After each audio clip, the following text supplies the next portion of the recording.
Hi, David with davidandevelease.com. I want to give you another tax tip today, and we want to focus on expenses for home-based businesses.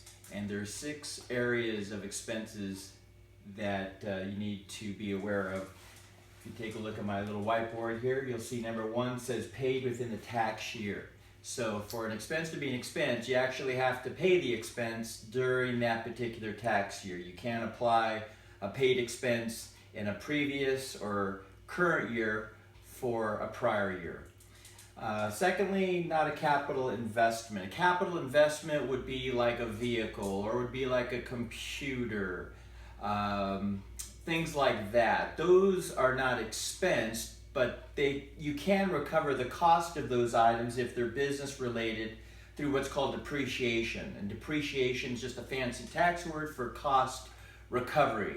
You can recover your costs using depreciation schedule, and you can check with your accountant about that, because different items have different treatments, if you will. Thirdly, must be ordinary and necessary. Quick example would be like postage stamps. Clearly, postage stamps would be an item that is clearly a business-related item. Fourthly, you can't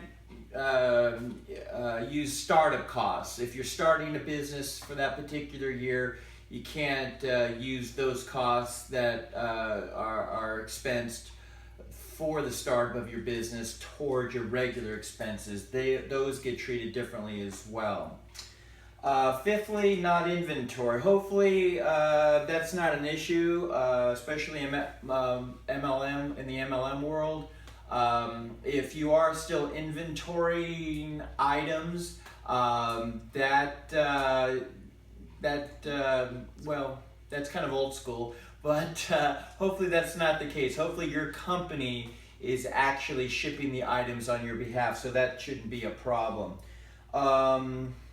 And finally, not prepaid expenses, and this would just be like for insurance premiums. Let's say you paid insurance premiums for 2 years or more going forward. You cannot deduct expenses for those future years in the current year. So hopefully that'll help. Come visit us if you have more questions at davidandevelease.com. Have a great day.